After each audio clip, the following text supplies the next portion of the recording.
Good evening. ഞാൻ Donna. Kodanchery media. സന്ധ്യാവാർത്തയിലേക്ക് സ്വാഗതം. റോഡിൽ സംയുക്ത പരിശോധനയ്ക്ക് എംഇഡിയും പോലീസും. നിയമലംഘനങ്ങൾക്ക് കർശന നടപടി. തിരുവനന്തപുരം. ഗതാഗത നിയമലംഘനങ്ങൾ തടയുന്നത് ലക്ഷ്യമിട്ട് റോഡിൽ സംയുക്ത പരിശോധന നടത്താൻ പോലീസും മോട്ടോർ വാഹന വകുപ്പും. അമിത വേഗം, മദ്യപിച്ച് വാഹനമോടിക്കൽ, അശ്രദ്ധമായ ഡ്രൈവിംഗ്, ഹെൽമറ്റ്, സീറ്റ് ബെൽറ്റ് എന്നിവ ധരിക്കാതെയുള്ള യാത്ര എന്നിവയ്ക്കെതിരെ കർശന നടപടി സ്വീകരിക്കാനും എഡിജിപി മനോജ് എബ്രഹാം വിളിച്ചു ചേർത്ത ഉന്നതതല യോഗത്തിൽ തീരുമാനമായി. അപകട മേഖലകളിൽ പോലീസും എംഇഡിയും ചേർന്ന് പരിശോധന നടത്തും. ബോധവൽക്കരണ പരിപാടികളും സംഘടിപ്പിക്കും. കാൽനട യാത്രക്കാർക്കും വലിയ പരിഗണന നൽകുമെന്നും യോഗം പറഞ്ഞു. AI ക്യാമറ ഇല്ലാത്ത റോഡുകളിൽ ഉടൻ ക്യാമറകൾ സ്ഥാപിക്കാൻ ട്രാഫിക് ഐജിക്കും യോഗം നിർദ്ദേശം നൽകി. സംസ്ഥാനത്ത് റോഡപകടങ്ങളും അപകടമരണങ്ങളും വർദ്ധിച്ച സാഹചര്യത്തിലാണ് പോലീസും എംഇഡിയും ഇടപെടൽ ശക്തമാക്കുന്നത്. സിറിയയിൽ ഇസ്രയേലിന്റെ ബോംബാക്രമണം റിക്ടർ സ്കെയിലിൽ രേഖപ്പെടുത്തി. ഭൂകമ്പ തീവ്രത 3. ഡമാസ്കസ്. സിറിയയിൽ ഇസ്രയേൽ സൈന്യം നടത്തിയ ശക്തിയേറിയ ബോംബാക്രമണം ഭൂകമ്പത്തിന്റെ വ്യാപ്തി തിരിച്ചറിയുന്നതിനുള്ള റിക്ടർ സ്കെയിലിൽ രേഖപ്പെടുത്തിയതായി വിദഗ്ധർ. ടാർസിലെ ആയുധപ്പുരയിലെ സ്ഫോടനം 820 കിലോമീറ്റർ അകലെ തുർക്കിയിലെ ഇസ്മിക്കിലുള്ള മാഗ്നറ്റോമീറ്റർ സ്റ്റേഷനിൽ രേഖപ്പെടുത്തിയതായി സ്വതന്ത്ര ഗവേഷകൻ റിച്ചാർഡ് കോർഡാരോ എക്സിൽ കുറിച്ചു. ഭൂകമ്പ തീവ്രത 3 രേഖപ്പെടുത്തിയത്. കനത്ത ആക്രമണമാണ് കഴിഞ്ഞ ദിവസം ഇസ്രയേൽ സിറിയയിൽ നടത്തിയത്. 2012 ശേഷം ഇസ്രയേൽ സിറിയയിൽ നടത്തുന്ന വലിയ ആക്രമണമാണിത്. സൈനിക കേന്ദ്രങ്ങളെയും ആയുധശാലകളെയും മിസൈൽ പ്രതിരോധ കേന്ദ്രങ്ങളെയും ലക്ഷ്യമിട്ടായിരുന്നു ആക്രമണം. ആധുനിക ആയുധങ്ങൾ സംഭരിച്ചിരിക്കുന്ന കേന്ദ്രങ്ങളെയാണ് ഇസ്രയേൽ പ്രധാനമായും ലക്ഷ്യമിട്ടത്. സിറിയയുടെ ആധുനിക ആയുധങ്ങൾ ഹിസ്ബുള്ള അടക്കമുള്ള സായുധ സംഘങ്ങൾക്ക് ലഭിക്കാതിരിക്കാനാണ് ഇസ്രയേൽ ആക്രമണം നടത്തുന്നത്. സിറിയയിൽ വിമതർ സർക്കാർ രൂപീകരിച്ചതിനു ശേഷമാണ് ഇസ്രയേൽ ആക്രമണം ആരംഭിച്ചത്. തണ്ണിമത്തനും ചിഹ്നവും രാജ്യത്തിന്റെ പേരും പലസ്തീനെ പിന്തുണച്ച് ബാബുമായി പ്രിയങ്ക പാർലമെന്റിൽ. ന്യൂഡൽഹി. പലസ്തീൻ ജനതയെ പിന്തുണച്ച് കോൺഗ്രസ് MP പ്രിയങ്ക ഗാന്ധി പാർലമെന്റിൽ. പലസ്തീൻ എന്ന് ആലേഖനം ചെയ്ത ബാബുമായാണ് പ്രിയങ്ക ഇന്ന് പാർലമെന്റിലെത്തിയത്. ഗാസയിൽ ഇസ്രയേൽ നടത്തിയ കടന്നാക്രമണത്തിനെതിരെ പ്രിയങ്ക ശബ്ദമുയർത്തിയിരുന്നു. പലസ്തീൻ എന്നെഴുതിയ ബാഗിൽ രാജ്യത്തിന്റെ ചിഹ്നങ്ങളും ഉൾപ്പെട്ടിരുന്നു. പലസ്തീനോടുള്ള ഐക്യദാർഢ്യ സൂചകമായ തണ്ണിമത്തന്റെ പടവും ബാഗിൽ ഉൾപ്പെടുത്തി. പലസ്തീൻ എംബസിയുടെ ചുമതലയുള്ള അബേദ് എൽറാസഗ് അബു ജാസറുമായുള്ള കൂടിക്കാഴ്ചയിൽ കറുപ്പും വെളുപ്പുമുള്ള പലസ്തീന് ശിരോവസ്ത്രം ധരിച്ചാണ് പ്രിയങ്ക എത്തിയത്. ഇത് ശ്രദ്ധിക്കപ്പെട്ടിരുന്നു. പലസ്തീന് പ്രശ്നത്തിലെ ഇന്ത്യ നേതൃപരമായ പങ്ക് വഹിക്കേണ്ടതുണ്ടെന്നാണ് പ്രിയങ്കയോട് ജാസർ പറഞ്ഞത്. ഫുട്പാത്തിൽ നടക്കുന്നവർക്ക് പോലും രക്ഷയില്ല. റോഡിൽ എങ്ങനെ സ്റ്റേജ് നിർമ്മിച്ചു? വിമർശനം തുടർന്ന ഹൈക്കോടതി. കൊച്ചി. കേരളത്തിൽ വർദ്ധിച്ചുവരുന്ന റോഡപകടങ്ങളിൽ ആശങ്ക പ്രകടിപ്പിച്ചും വഞ്ചിയൂരിൽ റോഡ് അടച്ചുകെട്ടി CPM സമ്മേളനം നടത്തിയതിൽ രൂക്ഷ വിമർശനം തുടർന്നും ഹൈക്കോടതി. സംസ്ഥാനത്ത് അലക്ഷ്യമായ വാഹനമോടിക്കൽ വർദ്ധിച്ചുവരികയാണെന്നും ഇത് ഉത്കണ്ഠയുണ്ടാക്കുന്ന കാര്യമാണെന്നും കോടതി പറഞ്ഞു. സെക്രട്ടേറിയറ്റിനു മുന്നിൽ നടപ്പാത തടഞ്ഞ് സമരം ചെയ്തതിലും വഞ്ചിയൂരിൽ റോഡ് അടച്ചുകെട്ടി രാഷ്ട്രീയ പാർട്ടി സമ്മേളനം നടത്തിയതിലും കോടതിയലക്ഷ്യ കേസ് എടുക്കുന്നത് പരിഗണിക്കുകയാണെന്നും ജസ്റ്റിസുമാരായ അനിൽ K. നരേന്ദ്രൻ, S. മുരളീകൃഷ്ണ എന്നിവരുടെ ബെഞ്ച് വ്യക്തമാക്കി. കോടതിയലക്ഷ്യ ഹർജി ബുധനാഴ്ച ഡിവിഷൻ ബെഞ്ച് വീണ്ടും പരിഗണിക്കും. CPMന്റെ പാളയം ഏരിയ സമ്മേളനം വഞ്ചിയൂരിൽ റോഡ് അടച്ചുകെട്ടി നടത്തിയതിൽ രൂക്ഷ വിമർശനം ഹൈക്കോടതി ഇന്നും തുടർന്നു. റോഡിൽ എങ്ങനെയാണ് സ്റ്റേജ് നിർമ്മിച്ചതെന്ന് കോടതി ആരാഞ്ഞു. ഇതിനുവേണ്ടി റോഡ് കുത്തിപ്പൊളിച്ചെങ്കിൽ കേസ് ഇനിയും ഗുരുതരമാകും. റോഡ് അടച്ചുകെട്ടുന്നതും നടപ്പാത തടസ്സപ്പെടുത്തുന്നതുമൊക്കെ സംബന്ധിച്ച് 2021 ഉത്തരവുണ്ട്. ഇത് ലംഘിച്ചിരിക്കുകയാണ്. ഇതിന് പരിപാടിയുടെ സംഘാടകരും അതിൽ പങ്കെടുത്തവരും പ്രത്യാഘാതം നേരിടേണ്ടി വരുമെന്നും കോടതി വ്യക്തമാക്കി. CBIയുടെ ജോയിന്റ് കൗൺസിൽ സെക്രട്ടേറിയറ്റിനു മുന്നിൽ നടപ്പാത അടച്ചുകെട്ടി സമരം നടത്തിയതും കോടതി പരിഗണിച്ചു. ഇത് നിയമലംഘനമാണെന്ന് വ്യക്തമാക്കിയ കോടതി സംസ്ഥാനത്ത് ഫുട്പാത്തിൽ നടക്കുന്നവർക്ക് പോലും രക്ഷയില്ലെന്നും പറഞ്ഞു. പാലക്കാട് പനയമ്പാടത്ത് 4 വിദ്യാർത്ഥിനികൾ ലോറി മറിഞ്ഞ് മരിച്ച കാര്യവും കോടതി ചൂണ്ടിക്കാട്ടി. ബസ് കാത്തും മറ്റും ആളുകൾ റോഡരികിൽ നിൽക്കാറുണ്ട്. ആളുകൾക്ക് നടക്കാനുള്ള ഫുട്പാത്തുകൾ അടച്ചുകെട്ടുന്നത് ഒട്ടേറെ നിയമങ്ങൾ ലംഘിക്കലാണെന്നും കോടതി പറഞ്ഞു. ബൈക്ക് മറിഞ്ഞ് കൊമ്പന്റെ മുന്നിൽ നിർത്താതെ ഫോൺ അടിച്ച് ലോറി ഡ്രൈവർ. വിദ്യാർത്ഥി രക്ഷപ്പെട്ടത് തലനാരിഴയ്ക്ക്. മാനന്തവാടി. കേരള കർണാടക അതിർത്തിയിലെ ബാവലിക്കു സമീപം വിദ്യാർത്ഥികൾക്കു നേരെ പാഞ്ഞെടുത്ത് കാട്ടാന. ബൈക്ക് മറിഞ്ഞു വീണ വിദ്യാർത്ഥി കൊമ്പന്റെ മുമ്പിൽ നിന്നു രക്ഷപ്പെട്ടത് തലനാരിഴക്കാണ്. ഇവർക്ക് പിറകിലായി ഉണ്ടായിരുന്ന ലോറി ഡ്രൈവറുടെ സമയോചിത ഇടപെടലാണ് വിദ്യാർത്ഥിക്കു ജീവൻ തിരിച്ചുകിട്ടാൻ കാരണമായത്. ഇന്ന് രാവിലെയാണ് സംഭവം. 2 ബൈക്കുകളിൽ വിദ്യാർത്ഥികൾ പോകുകയായിരുന്നു. മുന്നിൽ പോയിരുന്ന ബൈക്കിലെ വിദ്യാർത്ഥിയാണ് കാട്ടാനയുടെ മുന്നിൽപ്പെട്ടത്. പിറകിൽ മറ്റൊരു ബൈക്കിലും വിദ്യാർത്ഥികളുണ്ടായിരുന്നു. കാട്ടാനയുടെ മുന്നിൽ വിദ്യാർത്ഥി വീണപ്പോൾ പിന്നാലെയെത്തിയ ലോറി ഡ്രൈവർ നിർത്താതെ ഹോണടിച്ചതോടെ കാട്ടാന പിന്തിരിഞ്ഞു. ഇതിനിടെ വിദ്യാർത്ഥി ഒഴിപ്പി ലോറിയിൽ കയറി.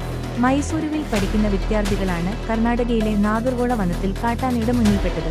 വിദ്യാർത്ഥികളെക്കുറിച്ചും ലോറി ഡ്രൈവറെക്കുറിച്ചുമുള്ള വിവരം ലഭ്യമായില്ല. ISLൽ തുടർ തോൽവികൾ. ആരാധക പ്രതിഷേധം. പരിശീലകൻ മിഗായേൽ സ്റ്റാറയെ പുറത്താക്കി ബ്ലാസ്റ്റേഴ്സ്.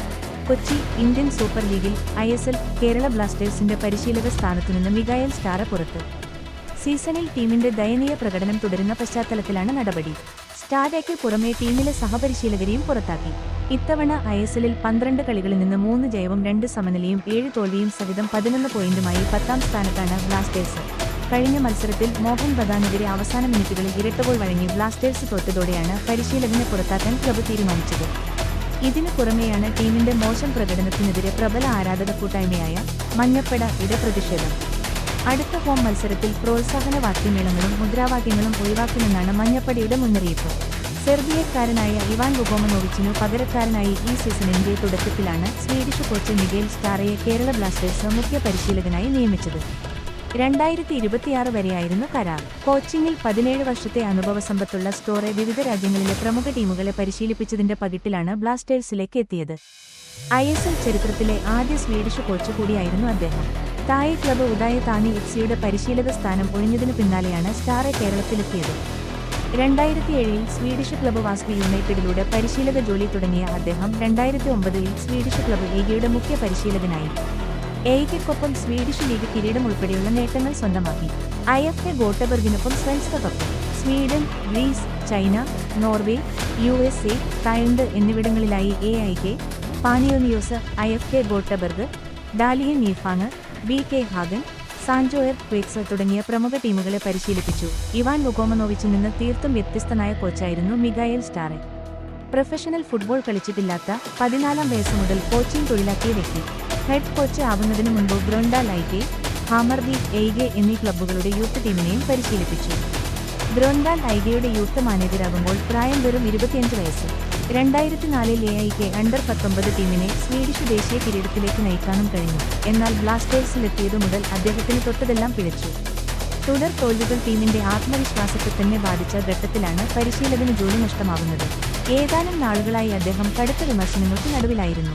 കഴിഞ്ഞ 3 സീസണുകളിൽ തുടർച്ചയായി ടീമിനെ പ്ലേ ഓഫിലെത്തിച്ചിട്ടും സ്ഥാനം ഒഴിയേണ്ടിവന്ന സെർബിയൻ കോച്ച് ഇവാൻ വുകോമനോവിച്ചിനെ തിരിച്ചുവിളിക്കണമെന്ന മുറവിളി ആരാധകരിൽ നിന്നുയർന്നു കഴിഞ്ഞു. ഇവാൻ പുതിയ ദൗത്യമൊന്നും ഏറ്റെടുത്തിട്ടില്ല.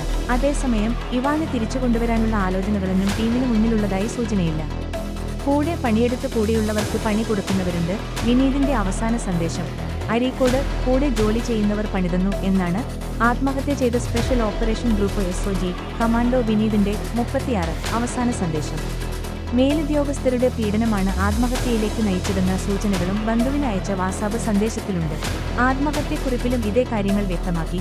വയനാട് കൽപ്പറ്റ തെക്കുതറ സ്വദേശിയായ വിനീത് ഇന്നലെ രാത്രി 8:30-യോടെ അരീക്കോട്ടെ MSP ക്യാമ്പിൽ വെച്ച് റൈഫിൾ ഉപയോഗിച്ച് സ്വയം നിറയൊഴിക്കുകയായിരുന്നു.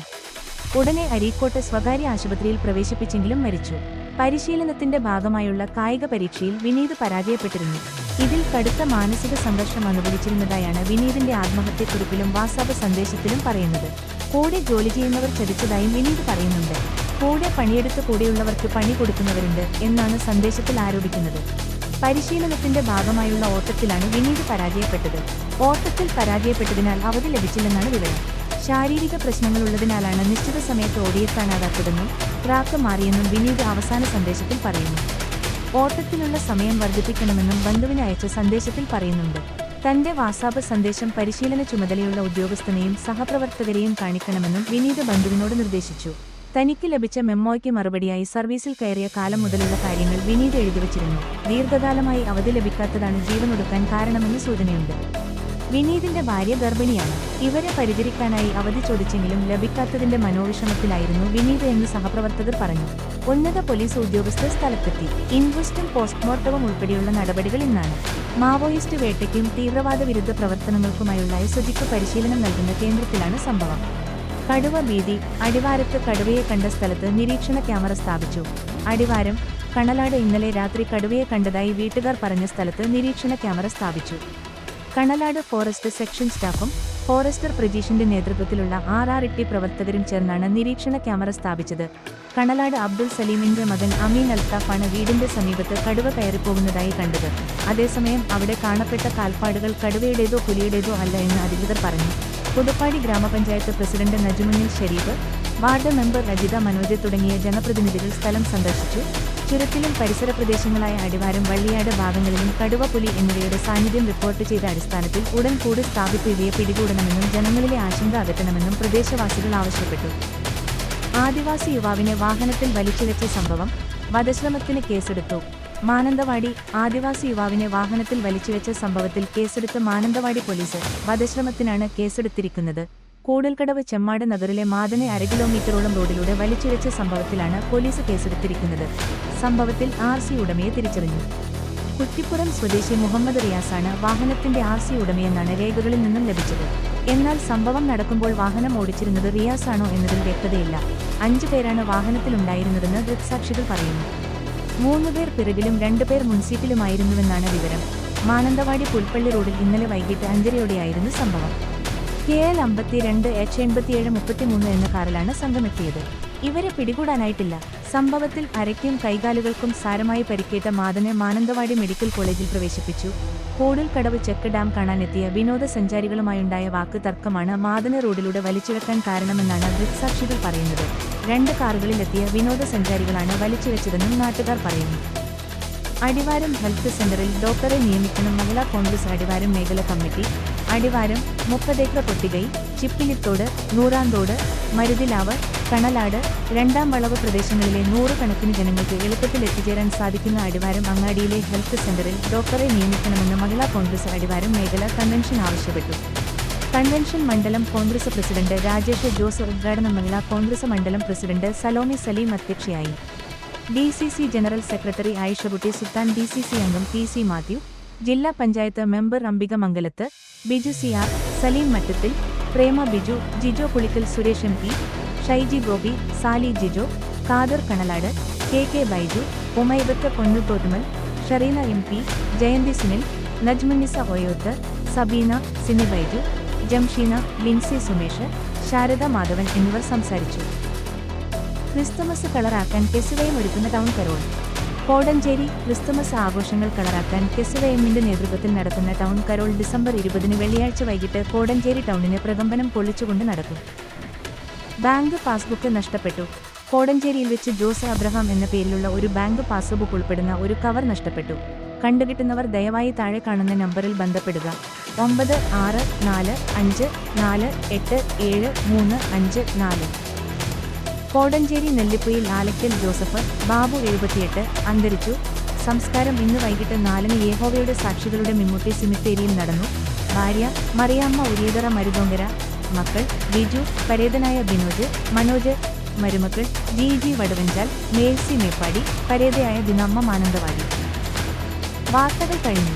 നമസ്കാരം. വാർത്തകളും പരസ്യങ്ങളും അറിയിക്കുവാൻ വേണ്ടി കോടഞ്ചേരി മീഡിയ അഡ്മിന്മാരെ ബന്ധപ്പെടാവുന്നതാണ്.